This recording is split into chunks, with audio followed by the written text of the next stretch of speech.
Hey guys, JC with Big Game Real Estate, and today we're going to talk about how to get your first investor, how to find your first deal, and can you get involved with absolutely no money at all. All right, let's go through it. Well, obviously, if you're a new guy in the business, you're going to need a little bit of direction.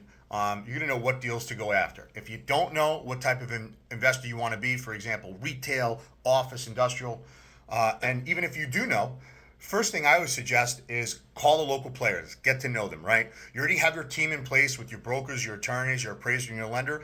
Now we need to find someone to work with. Well, call up the local players, right? Who are the guys that own the multifamily in my area? Who are the guys that are doing deals in retail? Who are the developers? Call them up, get a name at the company, have a conversation, tell them you're a local investor as well. You're coming across deals all the time. You're also out there looking for new deals and you're looking for someone to partner with. Would they be interested? Most all the time they're going to say yes because they're looking to do deals.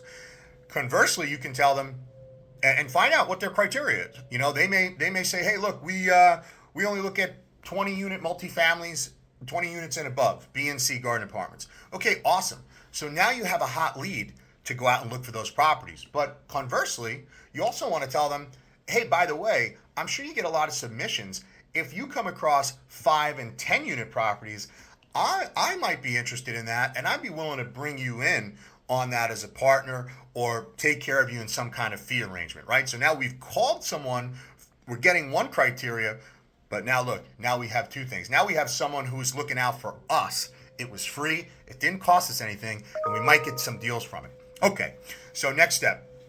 Now we got to go look for the property. Okay, they're looking for 20 units and above, multifamily, B and C. So you want to go out into your local market and identify what those properties are and who the sellers are. That could be by using the commercial platforms we have. You could use tax records, or you can obviously get out there in the car on foot and see visually which meet those criteria. Once you've identified what you think is their criteria, you got to reach out to the sellers or the property owners rather and determine if they're willing to sell. We're going to need some key information. So obviously we need to know if they had a price in mind that they want to sell at. We need to know the income on the property. We need to know is how vacant the property is. You know, is it fully tenanted, 100%? Is there 50% vacancy? We need to know if there's a mortgage on the property. We need to know what the taxes are, general maintenance, repairs, and if there's any other liens on the property that need to be satisfied before they can sell it. These are all things that when we're presenting to our investment group, we're going to need to know. So let's say we have all of those things, all right? We're going to put that into a pro forma, all right? And a pro forma could be on a presentation, a PowerPoint, could just be a simple Excel spreadsheet.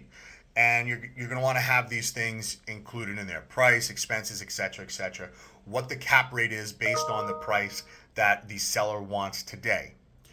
And you're going to present it to your investor, okay?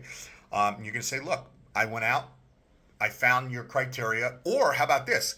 "I have this building, it's not your criteria, but it's a profitable deal, and I wanted to give you first look at it." Okay, so don't be strict all the time. Maybe you find 15 units and they said that was a little small, but if it's a profitable deal, you should definitely do the work and present it to them. Now, once you present it to them, they're going to want to know what you're looking for in the deal, right? What's your profit and what are you bringing to the table? Well, if we don't control the property, meaning we don't own the property and we're not a broker that has a listing, you can certainly try to get some percentage for bringing no money into the deal, but it would be a much stronger leveraging point if you had some money set aside in an account in the name of an LLC, $10, $20, $50,000, and you go to that investor and you say, "Listen, I'm gonna commit my own money to this deal up to $25,000 for attorney fees, for environmental, for closing costs. Okay, I've brought you the deal, and I'd like 10 or a 15% return once I've been paid back my amount. I want 10 to 15% of the profit." That's the minimum you should be trying to obtain, especially for your first deal. Now, if you have a cause for asking for more money, by all means, go ahead and ask for more money. If you control the property, maybe your family left it to you, okay? Hey, that's a cause for more money. That's some different tactics if you're trying to sell it to them or you're trying to partner with them. But let's just assume that you don't own the property. I'm assuming you're not a broker, you don't have a listing agreement, and you have nothing to control the property. Now, when I say control the property, okay, this is very important. When you're speaking to the seller, you don't want to tell them that you're looking for this investment group, right? Because they can just call up the investment group. And in theory, the investment group, once they have the address, can also call the seller directly. This is why at this time you don't want to just call random groups that you haven't had any conversations with. Once you've had several conversations and you have an established relationship, although it could happen, it's very unlikely that an investor will go around you. Okay, so at some point you're gonna have to present the property. That's why I say establish the relationship first before you start pitching the deal. Now, if this investment group or developer is not interested in the deal, then you can call up others and you can explain your situation and take a little bit more of a chance. Now, that's if you find an investment group. What about a developer?